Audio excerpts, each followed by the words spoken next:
మీకు ఇయ్యబడును, వెదకుడి మీకు దొరుకును, తట్టుడి మీకు తీయబడును. ఈరోజు ఇందులో ఒక మాట, వెదకుడి మీకు దొరుకును. అయితే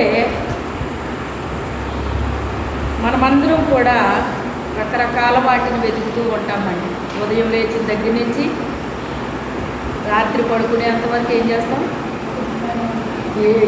ఎవరికి ఏది అవసరమో అది వెతుకుతూనే ఉంటాము. అవునా కదా? వెతుకుతూనే ఉంటామండి. కానీ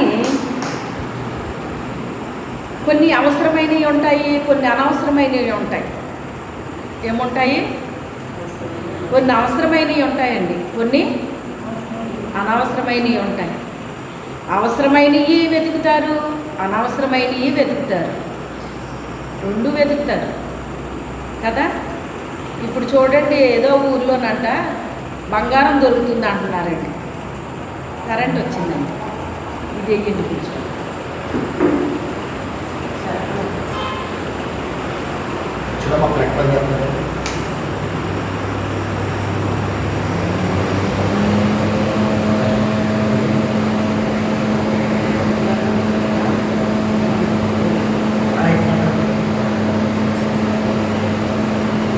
బంగారం దొరుకుతుంది అంటేనంట అందరూ వెళ్ళి ఏం చేస్తున్నారు? వెతుకుతున్నారు. అందరూ వెళ్ళి ఏం చేస్తున్నారు? వెతుకుతున్నారు. వెతికితే వాళ్ళంత మట్టి పోగేస్తే ఎంత వస్తుంది అందులో? చెప్పండి, ఎంత వస్తుంది? చిన్ని చిన్ని ముక్కలు ఉంటాయంట. మరి అవి ఎలాగా చేస్తారో మరి ఆ వెతికే వాళ్ళకే తెలుసు, మనకు తెలియదు. కానీ ఒకప్పుడు ఇక్కడ కూడా రంగురాళ్ళు ఏవి దొరికాయి అని అనివ్వరండి. అక్కతీగల దగ్గర మరి వేరే ఊరు నాకు జ్ఞాపకం లేదు, కానీ అక్కడ పరుగులెట్టిపోదు. అది ఎంతో దొరుకుతుంది, కానీ అందులోంచి వచ్చేది కొంచెం వస్తుందండి. మనము కూడా అంతే. మనం కూడా ఏం చేస్తాము? అలాగే చేస్తామండి. ఎంతో వెతుక్కుంటూ ఉంటాము. ఎంతో వెతికితే అందులో మనకు ఉపయోగపడేది, లేకపోతే మన కుటుంబానికి ఉపయోగపడేది అందులో ఎంత ఉంటుంది? కొంచెమే ఉంటుందండి, కొంచెమే ఉంటుంది. అయితే మనిషికి ఏం వెతకాలో చాలామందికి తెలియట్లేదట. చాలామందికి తెలియట్లేదటండి. తెలిస్తే అలా చేయరనుకోండి, తెలియకే చేస్తారు అలాంటి పనులు. తెలిస్తే చేయరు కదా. మీరు చెప్పండి, ఎంతమంది ఏం వెతికారో ఎవరన్నా గుర్తుంటే ఒక్కొక్కటి చెప్పండి. ఏం వెతికారో చెప్పండి. చాలాసార్లు వింటున్నారు కదా వాక్యం. కనీసం ఒక్కొక్క పాయింట్ అన్నా మీరు చెప్తే కొన్ని అయిపోతాయి. తెలుసు, మీకు తెలుసు, తెలియని వాళ్ళు ఏం కాదు మీరు. అలనాటి ప్రజలు ఏం వెతికారో చెప్పండి. మన మాట అలా పెడదాం. అందులో మనమందరం కూడా చేర్చబడతాంలేండి. మనమంటే మనమే కాదు, క్రైస్తవులు అందరూ చేర్చబడతారు అందులో. ఏం వెతికారు చెప్పండి. దేవుని సాక్ష్యమా? దేవుని రాజ్యాన్ని వెతికారా? అలా వెతికేస్తే చాలా మంచిదేనమ్మా. కొన్ని దేవుని రాజ్యాన్ని వెతికారు, కొంతమంది వెతికారు, మంచిది. ఎక్కడి నుంచి వచ్చావా నువ్వు? అక్కడి నుంచి వచ్చావా?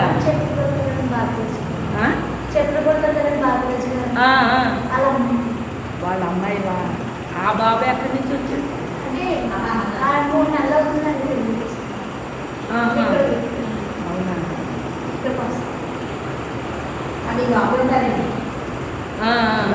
అదే వాళ్ళ అమ్మగారు కూడా ఒకసారి వచ్చారు ఇక్కడ, 2-3 సార్లు ఎంతో వచ్చారు. అవునా? పోనీలే, రెగ్యులర్గా వస్తూ ఉండండి. ఈవేళ ఇంకా కొంచెం లేట్ అయిందిలే, లేకపోతే 6కి స్టార్ట్ అయ్యి 8కి అయిపోతుంది. పంపిస్తానండి మా అమ్మాయి అన్నారు. ఆదివారం కూడా 10కి స్టార్ట్ అవుతుంది. మంగళవారం కూడా ఉంటుంది స్త్రీలకు. సరే, ఎంత అవసరమా ఇప్పుడు ఇవన్నీ అడగడం అని మీరు అనుకుంటున్నారా? కనీసం ఒక్క పాయింట్ అయినా ఆ పాప చెప్పింది కదా, అది అంతే కదా. కొంతమంది రొట్టె ముక్కలు వెతుక్కుంటూ వెళ్ళారా లేదా? స్వస్థతల కోసం వెళ్ళారా లేదా? చెప్పండి. దెయ్యాలు వదలగొట్టుకోవటం కోసం వెళ్ళారా లేదా? కదా. ఆ తర్వాత ఆయన చనిపోయి తిరిగి లేస్తానని చెప్పినప్పుడు ఆయన వెతుక్కుంటూ వెళ్ళారా లేదా కొంతమంది స్త్రీలు? వెళ్తే అప్పుడేమన్నారు ఆయన? అక్కడ ఉన్న వాళ్ళు ఏమన్నారు? సజీవుడైన వాణిని మృతుల్లో ఎందుకు వెతుకుతున్నారు అన్నారు కదా. ఒక రాత్రి ఒక సేవకుడు, అంటే యూదులకు అధికారి, పరిసయ్యుడు, ఇలాగ ఆయనకి మరి కొన్ని అధికారాలు ఇవ్వబడి అన్నమాట. ఆయన యేసు ప్రభు గురించి విన్నప్పుడు, మనం ఇన్ని సంవత్సరాలు అయింది కదా మందిరానికి వెళ్ళి, ఎప్పుడు యాజకుడి ద్వారా ఇలాంటి కార్యాలు ఎప్పుడూ జరగలేదే. స్వస్థతలు ఎప్పుడన్నా జరిగినాయా అండి? దెయ్యాలు ఎప్పుడన్నా పోయినాయా?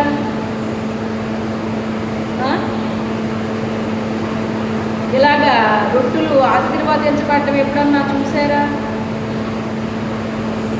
యేసు ప్రభు చేసిన కార్యాలు ఎప్పుడూ ఎన్నడూ కూడా దైవజనుల ద్వారా, అంటే ఆనాటి యాజకుల ద్వారా కానీ, లేకపోతే సంఘ పెద్దల ద్వారా కానీ, విశ్వాసుల ద్వారా కానీ, ఎవరి ద్వారా కూడా వాళ్ళు ఎన్నడూ కూడా చూడలేదు. చూసుంటే ఆయన మరి అధికారే కదా, యాజకుడే కదా, పరిసయ్యుడే కదా, మరి ఆయనకి తెలియాలి కదా. ఎన్నడూ లేని కార్యాలు ఈ యేసు ఎవరు? యేసు ఒక క్వశ్చన్ మార్క్ అయిపోయాడు అందరికీ కూడా. ఆయనంట అందరికీ ఎలా తగులుతాడటండి? అడ్డురాయిలో తగులుతాడని ఉంటుంది వాక్యంలో. ఎలా ఉంటాడట ఆయన? అడ్డురాయి తగిలినట్టుగా తగులుతూ ఉంటాడటండి. మనము కూడా మరి ఇప్పుడు కాదులేండి, ఇప్పుడు అందరూ చెప్పులు వేసుకుని వెళ్తున్నారు. చెప్పులు వేసుకొని రోజుల్లో మరి రాళ్ళు తన్నుకునేవారా లేదా? వీళ్ళ కిందకు చూస్తే రాయి తన్నుకోరు, వీళ్ళ కిందకి చూడక రాయి తన్నుకున్నారు. రాయి తన్నుకుని ఏమంటారంటే, ఈ రాయి అంటే ఎక్కడ ఉంది, మరి ఆ రాయి అక్కడ ఉండకపోతే ఎక్కడ ఉంటుందండి అనేవారు. అంటే వీళ్ళు ఏ యొక్క ఉద్దేశంతో ఆ మాట మాట్లాడారు అంటే, ఆయన అడ్డురాయిగా తగులుతాడని ఎందుకు రాయబడింది అంటే, అప్పటి వరకు చెప్పబడిన బోధలన్నీ ఒక రకంగా ఉన్నాయి, ఆయన బోధ వేరేగా ఉంది. అంటే ఇప్పుడు ఎవరిది శ్రేష్టమైన బోధ? యేసుక్రీస్తుదేనా కదా? ఆయన బోధ కరెక్ట్ అయిన బోధ అండి. ఎప్పటి వరకు చేసిన బోధ అంతా కూడా ఏం బోధ అది? అందరూ ఒకే టైపు బోధ అది. ఇప్పుడు ఒక ఆయన వచ్చారు, ఆయన బోధ, ఆయన చేసే క్రియలు, ఆయన చేసే ప్రతిదీ సూచక్రియ కావచ్చు, అద్భుతమే కావచ్చు, ఆశ్చర్యకారమే కావచ్చు, అది ఏదైనా కావచ్చు, అది వీళ్ళకి ఎలా తగ్గుతుందంట? అడ్డురాయిలా తగ్గుతుందంట. అంటే వాళ్ళు స్వీకరించలేకపోతున్నారు ఆ మాటని.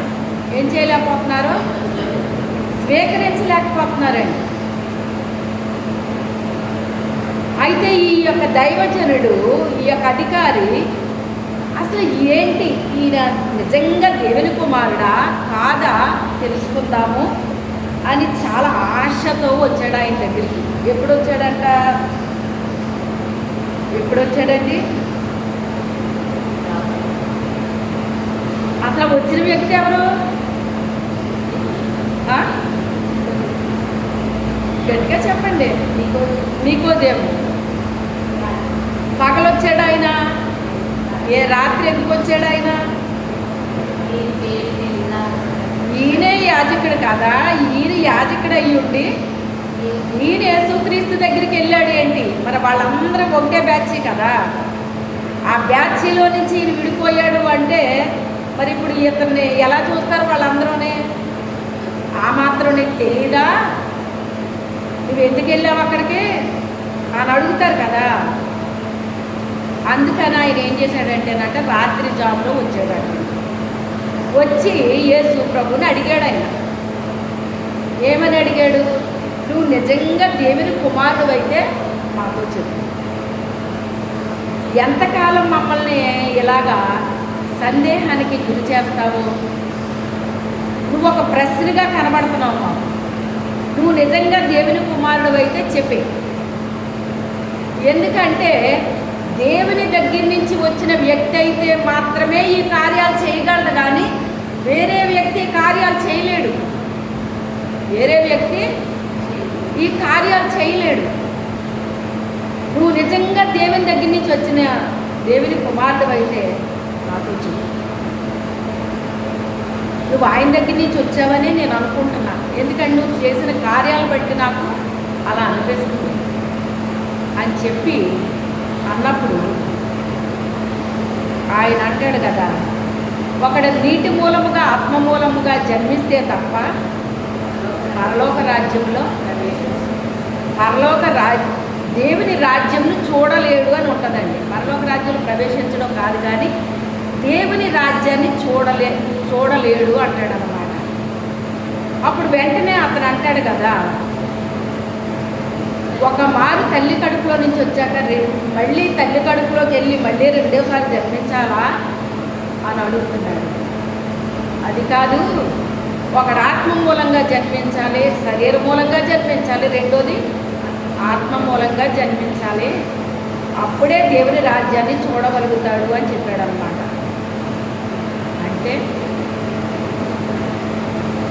అంటే ఏంటి అని అడుగుతున్నాడు ఆయన. అడిగినప్పుడు గాలి తనకిష్టమైన చోటుకి అది విసురుతుంది. అది ఎక్కడికి విసిరాలనుకుంటుందో అక్కడ విసురుతుంది. దాని ఇష్టం అది. అది ఎక్కడికి వెళ్తుందో దాని ఇష్టం అది అని చెప్పి ఆయన చెప్పారన్నమాట. అలాగే పరిశుద్ధాత్ముడు కూడా తనకిష్టమైన వారి దగ్గరికి ఆయన వెళ్తాడు. తనకిష్టమైన వారిని తన పరిశుద్ధాత్మతో ఆయన నింపుతాడు. ఆయన మీరు అడగాల్సింది ఏంటి అంటే, మీరు పరిశుద్ధాత్మని అడిగితే ఆయన నిశ్చయముగా మీకు ఇస్తాడు అని రాయబడింది కదా, రాయబడింది. అయితే ఆయన అక్కడికి ఆయన్ని క్లోజ్ అయిపోయింది. ఇంకోసారి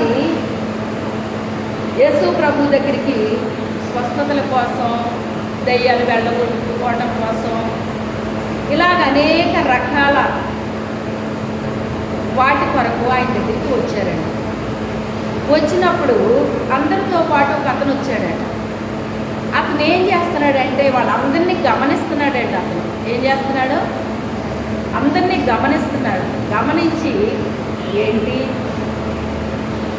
ఇంతమంది స్వస్థతల కోసం వస్తున్నారు, దెయ్యాలు పోగొట్టుకోవటం కోసం వస్తున్నారు, అద్భుతాల కోసం వస్తున్నారు, ఆశ్చర్య కార్యాల కోసం వస్తున్నారు, ఇలాగ అనేక రకాలకు వస్తున్నారు, కానీ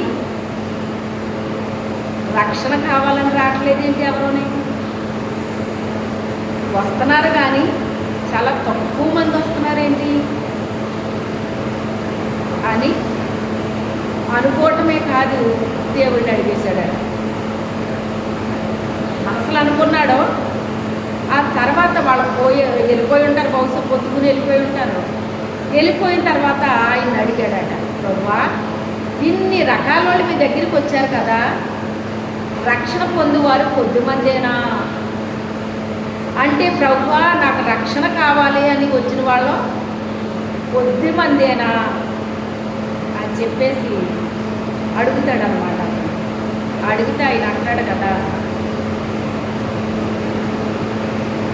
రక్షణ కొరకు వచ్చేవాళ్ళు కొద్దిమందే ఉంటారు, రక్షణ కొరకు వచ్చేవాళ్ళు కొద్దిమందే ఉంటారు, వీటి కొరకు వచ్చేవాళ్ళు చాలామంది ఉంటారు. నా దగ్గరికి వస్తారు, రక్షణ కొరకు వచ్చేవాళ్ళు మాత్రం చాలా తక్కువ మంది ఉంటారు అని చెప్పాడు అన్నమాట. నీ నామాన్ని బట్టి మేము తినలేదా తాగలేదా అని ఆ రోజున మీరు అడుగుతారు. మీరెక్కడ వారో నాకు తెలియదు అని చెప్తాను నేను అని చెప్తున్నాడు ఆయన. ఆ రోజున ఏమంటారట, నువ్వు మా వీధుల్లో తిరిగావు కదా అంటే, మరి ఆయన సంచారం చేస్తూ ఉండేవారు కదా, గ్రామాలు పట్టణాలు అన్నీ తిరిగేవారు కదండి. అలాగే మా వీధుల్లో తిరిగావు కదా, మా దగ్గరికి వచ్చావు కదా, నీ నామాన్ని బట్టి మేము తిన్నాము త్రాగాము అని చెప్తే ఆయన ఏమన్నాడు, మీరెక్కడ వారో నాకు తెలియదు.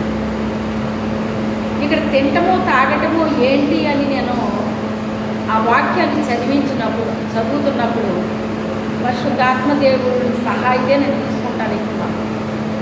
ప్రభు ఈ తినడం త్రాగడం ఏంటి అసలు, ఎందుకు ఈ మాట ఇక్కడ వాడారు అన్నప్పుడు, బాప్తిసం తీసుకున్న వాళ్ళు ఏం తింటారండి,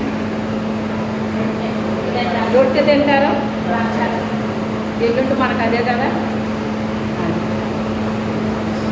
అంటే వాళ్ళు ఏమనుకుంటున్నారు అంటే, వాళ్ళ పాపాలు ఒప్పుకుంటున్నారు కానీ విడిచిపెట్టట్లేదు. బాగా అర్థం చేసుకోండి. పాపాలు ఒప్పుకుంటే దేవుడు క్షమించేస్తాడండి. అంటే పాప క్షమాపణ నిమిత్తం ఏం చేస్తున్నారు, బాప్తిసాలు తీసుకుంటున్నారు, అంతే అయిపోయింది. ఇక రొట్టె ద్రాక్షారసం తీసుకుంటే నా శరీరం తిని నా రక్తం త్రాగువాడే నిత్యజీవం కలవాడు అన్నాడు కదా. ఇక నేను నిత్యజీవానికి వారసత్వం నాకు వచ్చేసింది, నేను పొందేసుకున్నాను అనుకుంటున్నారట. అనుకుంటే ఆ మాటని ఇప్పుడు అక్కడ మాట్లాడుతున్నాడు ఆయన. వాళ్ళు మాట్లాడిన ఆ సందర్భం, ఆ సన్నివేశం అదే అనమాట అండి. అయితే కానీ నేనేమంటాను, మీరు ఎక్కడ వారో నాకు తెలియదు, వంట అంటాను నేను అంటున్నాను. అంటే వాళ్ళ పాప క్షమాపణ నిమిత్తం బాప్తిసం తీసుకున్నారు కానీ వాళ్ళ పాపాలన్నీ ఒప్పుకున్నారా, విడిచిపెట్టారా? ఒప్పుకోవటం ఎవరైనా ఒప్పుకుంటారండి. ప్రభువా పాపినైనా నన్ను క్షమించయ్యా, నీ రక్తంతో నన్ను కడిగయ్యా, నేను పాపినయ్యా అంటే క్షమిస్తాడా, క్షమించడా? క్షమిస్తాడు. అక్కడ పాప క్షమాపణ ఒక్కటే కాదండి ముఖ్యం, వాళ్ళ పాపాలు అనేటువంటి అన్నీ కూడా ఏం చేయాలి, ఆ రోజుతోనే విడిచిపెట్టేయాలి. ఎప్పుడైతే వాళ్ళ బాప్తిసం తీసుకున్నారో అదంతా సమాధి అయిపోయినట్టు లెక్క. పాత జీవితం ఏమైపోయింది, సమాధి అయిపోయింది. తిరిగి నూతన జన్మతో వాళ్ళు తిరిగి లేస్తారండి.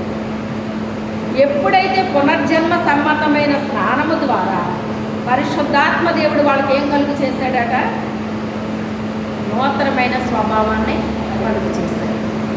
మీరు బాగా గమనించారు. పాపాలు ఒప్పుకున్న వాళ్ళకి కాదు నూతన స్వభావం, పాపాలు విడిచిపెట్టిన వాళ్ళకి నూతన స్వభావాన్ని కలుగు చేస్తాడు పరిశుద్ధాత్మ. ఒప్పుకోవటం అందరూ ఒప్పుకుంటారు కానీ ఎంతమంది విడిచిపెడుతున్నారు? విడిచిపెట్టాలి వాటిని. ఇది తప్పు అని ఏదైతే పరిశుద్ధాత్మ దేవుడు తన వాక్యం ద్వారా మనతో మాట్లాడుతూ ఉన్నాడో ప్రతి వారమే, ఆ విన్నది ప్రతీది కూడా మనం ఏం చేయాలండి, విడిచిపెట్టేసేయాలి. ఇంకా ఆ రోజుతోటే. అంటే ఆ రోజు అంటే ఇప్పుడు నేను చెప్తున్నాను, మీరు వింటున్నారు, మీ మనసులో ఏం చేయాలి ఇప్పుడు? దాన్ని ప్రార్థన చేయమంటారు కదా, అప్పుడు చేద్దాం. లేకపోతే ఇంటికి వెళ్ళిన తర్వాత చేసి అప్పుడు వదులుదాం. ఇలా కాదు. నేను చెప్తూనే ఉన్నాను, మీరు వింటున్నారు. విన్నప్పుడే మీ మనసులో ఏమైపోవాలి? అమ్మో ఇది తప్ప, అమ్మో ఇది ఇలాగా, వెంటనే మీ మనసులో ఏమైపోవాలి? అది వదిలేయాలి, వెంటనే వదిలేయాలి. దానికి ఇంకా రోజు తీసుకున్నారు అంటే మీరు వదలలేరు, దాన్ని వదలలేరు. రేపు ఎల్లుండు తర్వాత ఇలా అనుకుంటే వదలలేరు దాన్ని. ఎప్పుడైతే మీరు విడిచిపెట్టారో మనసులో, వెంటనే పరిశుద్ధాత్మ దేవుడు మీకు సహాయము చేస్తాడని, పరిశుద్ధాత్మ తండ్రి సహాయం చేస్తాడు. అయితే ఆ రీతిగా ఒప్పుకున్న వాళ్ళు చాలామంది ఉంటారు, విడిచిపెట్టిన వాళ్ళు తక్కువ మంది ఉంటారు. అందుకే ఆయన ఆ మాట వాడాడయ్యా. నువ్వు తినలేదు తాగలేదని నేను చెప్పలేదమ్మా, నువ్వు బాప్తిస్మం తీసుకున్నావు, నువ్వు పాపాలు ఒప్పుకున్నావు, బాప్తిస్మం తీసుకున్నావు, కానీ వాటిని ఏం చేయలేదు, నువ్వు విడిచిపెట్టలేదు. నువ్వు విడిచిపెట్టుంటే నీకు నూతన స్వభావం కలుగును. పరిశుద్ధాత్ముడు నీకు నూతన స్వభావం కలుగు చేయటమే కాదు, కానీ పరిశుద్ధాత్ముడు నువ్వు ఎలా జీవించాలో ప్రతి దినము ప్రతి క్షణము నీతో ఉండి ఆయన నీ లోపల నుండి నీకు బోధిస్తూ ఉంటాడు, నిన్ను నడిపిస్తూ ఉంటాడు. అది దాని అర్థం. అంతే తప్ప నేను పాపాలు ఒప్పేసుకున్నానండి, బాప్తిస్మం తీసుకున్నానండి, కానీ వాటిని నేను వదలలేదు, కానీ బలలో పాలు పప్పులు పొందుతున్నానంటే పాపాలు విడిచిపెట్టకుండా మనం ఎన్నిసార్లు బలలో పాలు పప్పులు పొందినా వేస్ట్, అది వేస్ట్ అండి. మనం ఎప్పుడైతే మనదంతా కూడా విడిచిపెట్టేసామో, విసర్జించేసామో, ఆ విసర్జించింది మన లోపలికి రావచ్చా? ఇంకా రాకూడదు. ఇంకెవరు మనలో నివసించాలి? పరిశుద్ధాత్మ దేవుడు నివసించాలి. పరిశుద్ధాత్మ దేవుడు నివసించడమే కాదు, పరిశుద్ధాత్మ దేవుడు మనకు ఆలోచన చెప్తాడు. మనం ఏమైనా మర్చిపోతే జ్ఞాపకం చేస్తాడు. పరిశుద్ధాత్మ దేవుడు మనల్ని నడిపిస్తూ ఉంటాడు, గైడెన్స్ ఇస్తాడండి. మనకి ఏది ఎలా చెయ్యాలో ఏం చెయ్యాలో మనకి ఏమిస్తాడు? ఆయన గైడెన్స్ ఇస్తాడు, గైడ్ చేస్తూ ఉంటాడు మనల్ని. మనకి తెలియని విషయాలు కూడా ఆయన తెలియచెప్తూ ఉంటాడు అన్నమాట. అది దాని అర్థం. వాళ్ళు పాపాలు ఒప్పుకున్నారు కానీ విడిచిపెట్టలేదంట, బలలో పాలు పంపులు పొందేస్తున్నారట. వాళ్ళ గురించి ఆయన చెప్పే మాట అదనమాట. మీరెక్కడ వారో నాకు తెలియదు. ఇదే మాట మత్తయ్య గారు కూడా 7:21 రాశారు. ప్రభువా ప్రభువా అని పిలిచి ప్రతి ఒక్కడు పరలోక రాజ్యం ప్రవేశించడు కానీ నా తండ్రి చిత్త ప్రకారం చేయబడే ప్రవేశిస్తాడు అని చెప్పాడు ఆయన. అంటే ప్రభువా నీ నామాన్ని బట్టి ఇది చేశాను అది చేశాను అలాగా ఇలాగా అని చెప్పేసి కొంతమంది చెప్పేవాళ్ళు కూడా ఉంటారు. అంటే వాళ్ళు వాడబడలేదా అంటే వాడబడ్డ వాళ్ళే, కానీ నా తండ్రి చింత ప్రకారం చేసిన వాళ్ళు కాదు. ఎప్పుడూ కూడా మనకు కొలమానం ఏది ఉండాలి? నా తండ్రి చిత్త ప్రకారంగా నేను చేస్తున్నానా లేదా, ఇది ఎప్పుడు మనం మైండ్లో ఉండాలండి. ఈ పని చేయటం దైవ చిత్తమా కాదా, నేను ఈ పని చేయటం దైవ చిత్తమా కాదా, నేను ఇక్కడికి వెళ్ళడం దైవ చిత్తమా కాదా, నేను ఇలా చేయటం దైవ చిత్తమా కాదా, నేను ఇలా మాట్లాడడం దైవ చిత్తమా కాదా. ప్రతి దాన్ని కూడా ఎక్కడ చూసుకోవాలి మనం? ఇది దేవుని చిత్తమా కాదా, దేవుని చిత్తమా కాదా అని ప్రతి ఒక్కటి కూడా దేవుళ్ళు మనం ఏం చేయాలి? పరిశీలన చేసుకోవాలి. అప్పుడు మనలో ఒక భయం ఉన్నట్టు ఆనవాలన్నమాట. భయం ఉంటేనే అలా ఆలోచిస్తారు. మనలో భయం లేదనుకోండి ఇంకా అలాగ ఆలోచన రాదేట. ఏది పడితే అది చేసేస్తారు, ఏది పడితే అది మాట్లాడేస్తారు, ఎక్కడ పడితే అక్కడికి వెళ్ళిపోతారు. ఇంక ఇవన్నీ ఉంటాయి అన్నమాట. ఇవన్నీ ఉంటాయి. ఏ కారణం చేత? దైవ భయము లేకపోవడానికి.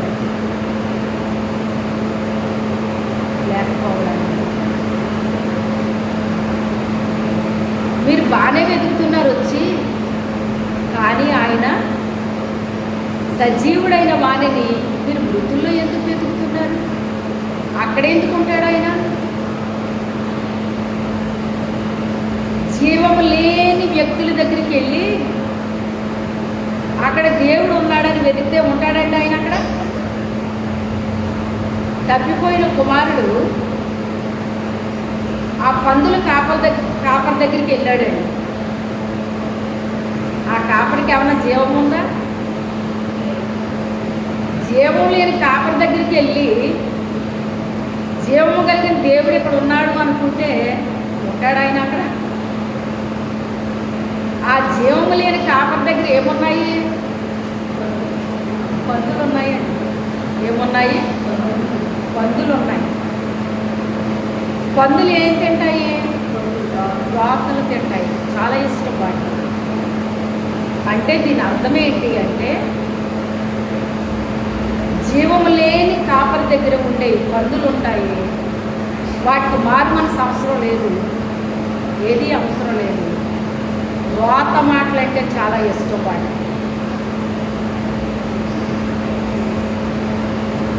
ఇప్పుడు ఇక్కడ ఎక్కడన్నా రోత ఉందనుకోండి, వాసన వస్తుందా రాదా? మనకి వాసన రావట్లేదంటే మనకి ఏం పని చేయట్లేదు? ముక్కు పని చేయట్లేదు. అందరూ చిచ్చి ఏదో వాసన వస్తుంది అంటున్నారంటే మనకేమీ అనిపించట్లేదంటే మన ముక్కు ఏం చేయట్లేదు? పని చేయట్లేదు. మనలో ఏదో ఒక అనారోగ్యం ఉంది, అందుకే అది ఏం చేయట్లేదు? పని చేయట్లేదు.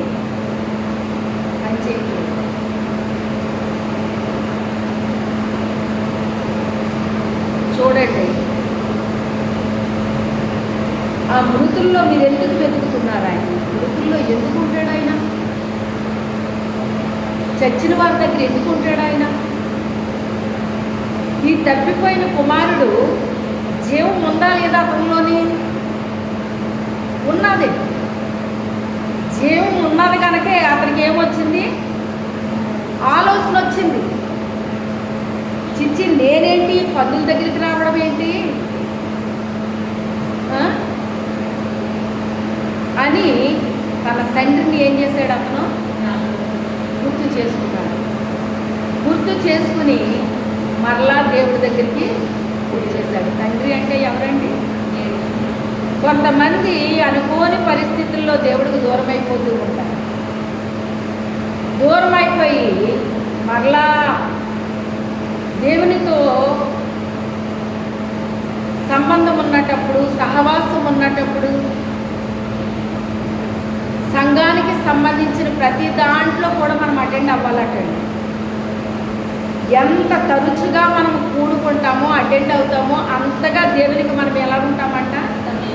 దగ్గరగా ఉంటామంటండి. మనం ఎంతగా మనము తగ్గిపోతూ ఉంటామో దేవునికి మనకి గ్యాప్ వచ్చేస్తూ ఉంటుందండి. ఇప్పుడు మరలా తండ్రిని జ్ఞాపకం చేసుకున్నాడు. పందులకి రాత విషయాలంటే రాత మాటలు వినడం ఇష్టం. దేవుని బిడ్డలుగా ఇష్టం ఉంటాయా? ఇష్టం. కొంతమంది దేవుని బిడ్డలు అంటారండి, వాళ్ళ నోట్లోంచి రాకుండా మాటలు వచ్చేస్తూ ఉంటాయి. కొన్ని మాటలు, ఆ మాటల కంపు మనకి ఎలా ఉంటుంది? చిరాగ్గా అనిపిస్తుందండి. కానీ వాళ్ళకి అలవాటు అయిపోయింది ఆ మాటలు మాట్లాడటం. కానీ మనం మాట్లాడము, వాళ్ళు మాట్లాడే మాటలు కూడా మనకి చెవికి తగిలి అవి పడిపోతాయి తప్ప లోపలికి వెళ్ళాలి. అవునా కదా? అసహించుకుంటాం. మన తండ్రికి ఏది ఇష్టం ఉండదో, మన దేవుడి బిడ్డలమైతే ఇదే మనకు ఆనవాళ్ళు. మన తండ్రికి ఏది ఇష్టం ఉండదో అది మనకి ఇష్టం ఉండదండి. దేవుడు పెట్టలేంటి. మనకు తండ్రికి ఇష్టం లేనిది మనకి ఇష్టం అవుతుంది అంటే ఆ తండ్రి బిడ్డలం ఎలాగవుతాం మనం? చెప్పండి, అవుతామా?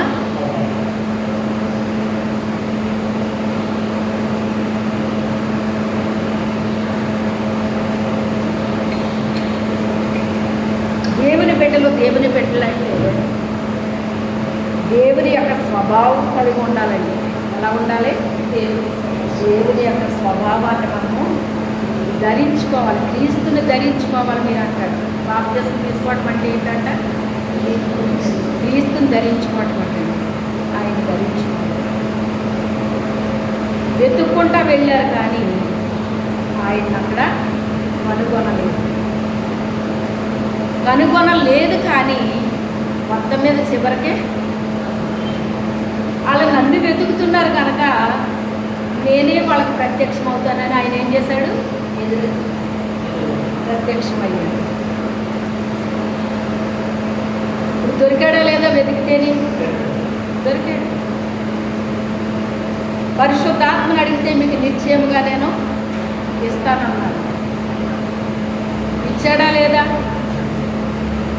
శిష్యులందరినీ ఒక చోట కూడి వాళ్ళ ప్రార్థన చేస్తుంటే 10 రోజులు ఎడతెరిపి లేకుండా ప్రార్థన చేశారు కానీ వాళ్ళకి ఏక మనసు రాలేదట.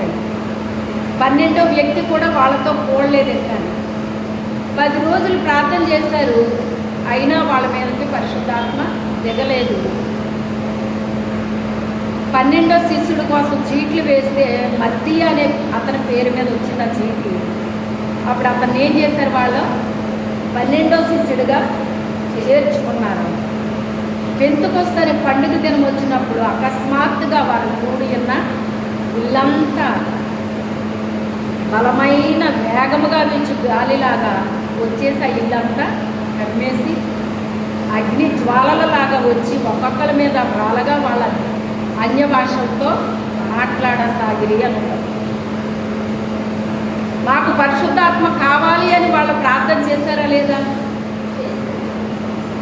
మొత్తం మీద ఎప్పుడోకప్పుడు ఇచ్చాడా లేదా? ఆయన అందరికీ ఏక మనసు రావాలండి. ఏం రావాలి? ఏక మనసు రావాలి. మీరు ఏం చేసుకుంటారో నాకు తెలియదు కానీ నేనైతే సంఘమంతటికి ఏక మనసు ఏకాత్మనివ్వండి అని అడుగుతాను. డబ్బులు ఏక మనసుతో నిన్ను స్తుతించాలి, ఆరాధించాలి, గణపరచాలి, ప్రార్థించాలి. నీకు మహిమను తేవాలి ప్రభు, అటు రీతిగా ఉండాలి సంఘం మేము అని ప్రార్థన చేస్తాను. మరి మీరేం చేసుకుంటున్నారో నాకు తెలియదు. ఆయన్ని వెతికితే ఆయన మనకే దొరుకుతాడు. అయితే మీరు రొట్టెల కోసం వెతికారా? స్వస్థత కోసం వెతికారా? ఏ రీతిగా ఆయన్ని వెతికారు అనేటువంటిది ఇక్కడ ఈరోజు మనం ఆలోచించుకోవాలి. రొట్టెల కోసం వచ్చిన వాళ్ళు రొట్టెలు వెతికారు. ఆ తర్వాత వాళ్ళ మీద ఆయన మొదటేమో కనికరపడి రొట్టెలు ఇచ్చాడు. రొట్టెలు అనగా మన అవసరాలు అక్కర్లో తీసేస్తాడండి దేవుడు. ఎందుకని? ప్రభు కోసం వెతుక్కుంటా వెళ్ళాం కనుక. కాలి నడకన వెళ్ళారండి అరణ్యంలో కళ్ళం. అయ్యో నా కోసం వెతుక్కుంటా వచ్చారేళ్ళో, 3 దినాలు ఉండిపోయారేళ్ళో అని కనికరపడి 5 రొట్టెలు 2 చేపలు ఆయన పంచిపెట్టించారు. తృప్తిగా తిని వెళ్ళిపోయారు. అలాగా కొన్నిసార్లు జరిగిందే. ఆ తర్వాత ఆయన వాళ్ళు పట్టించుకోలేదట. వాళ్ళు రొట్టెల కోసం వస్తున్నారు కానీ నా కోసం రావట్లేదు వాళ్ళు అని వాళ్ళు పట్టించుకున్నాడా? మనల్ని కూడా అంతే. నిజంగా దేవుని కొరకు మనం వస్తే దేవుడు మనల్ని పట్టించుకుంటాడు. మన ప్రతి అవసరాన్ని తీరుస్తాడు, అక్కర్లు తీరుస్తాడు, అవసరాలు తీరుస్తాడు. వేడి కొనక ముందే ప్రార్థన ఆలకిస్తాడు. మనం దేనికోసం చేయబోతున్నామో ముందే ఆయన వినేస్తాడటండి. చేస్తే వినటం కాదు. నా బిడ్డ ఇప్పుడు ఇది నన్ను అడగబోతుంది అని ముందే ఏర్పాటు చేసేస్తాడట ఆయన.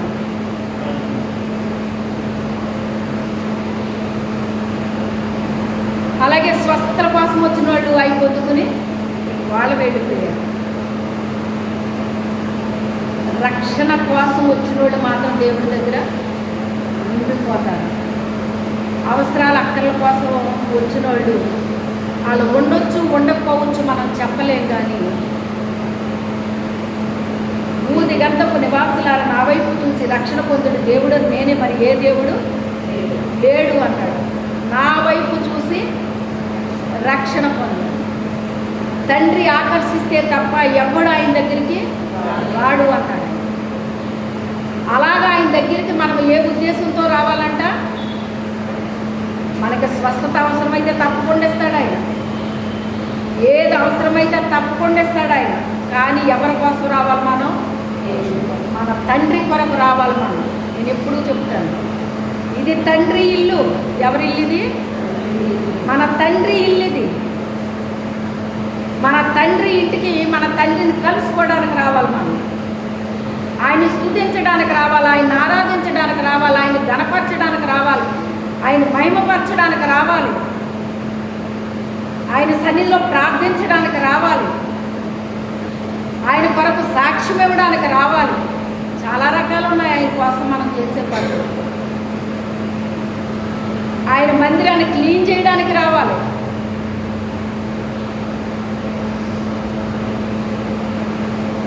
ఎన్నో రకాలు ఉన్నాయి దేవుని మందిరంలో మనం చేయాల్సిన పనులు. దేవుని పని చేయడం అంటే అది గొప్ప భాగ్యంగా మనం ఉంచుకోవాలండి. నేను ఎప్పుడు ప్రార్థన చేసుకునేదాన్నండి, ప్రభువా నీ పని చేసే భాగ్యాన్ని ఏంటండి, ఇలా సేవ చేయాలని అడిగేదాన్ని కాదు. ఎప్పుడు నేను ప్రభువా నీ పొలంలో నేను కష్టపడి పనిచేసే భాగ్యాన్ని అని అడిగేదాన్ని దేవుడు.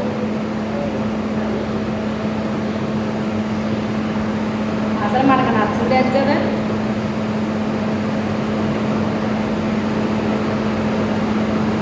నీ పొలంలో పనిచేసే భాగ్యాన్ని అంటామేమో, కానీ పొలంలో కష్టపడి పనిచేసే భాగ్యాన్ని అని ఎప్పుడన్నా అడుగుతామండి మనం?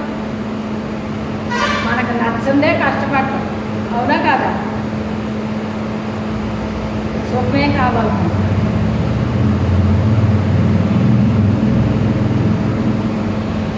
దేవుని కొరకు చేసిందే మనకి చివరకు మిగిలేదు. భూమి మీద ఎన్ని మనం చేసినప్పటికైనా, ఏది చేసినా దేవుని కొరకు మనము ఏదైతే చేసామో, దేవుని మందిరంలో ఏ రీతిగా మనం ఉపయోగపడ్డాము, ఆయన కొరకు, ఆత్మల రక్షణ కొరకు ఎంతగా మనం ప్రయాసపడ్డామో, పని చేసామో అదే మిగులుతుంది. అమ్మా నువ్వు ఎంత డబ్బు సంపాదించావు, నువ్వు ఎన్ని మేళ్ళ కట్టావు, ఎంత బంగారం సంపాదించావు, ఎన్ని పొలాలు కొన్నావు, ఇవన్నీ అడుగుతాడండి దేవుడు మనల్ని. అవి మనకిచ్చాడు అంటే అవి మనకు అనుగ్రహించాడు ఆయన. నీకు ఇల్లు అవసరం అని ఇల్లు ఇచ్చాడు మనకు, లేకపోతే నీకు ఇది అవసరం అది ఇచ్చాడు మనకు. అంతే తప్ప ఈ పరలోకానికి పట్టుకెళ్తామని కాదు, ఈ మనకి ఇస్తాడు. ఈ పరలోకానికే పట్టుకెళ్తామని కాదు. అయితే ఈ రాత్రి దేన్ని వెతుకుతున్నారో ఆలోచించుకోండి.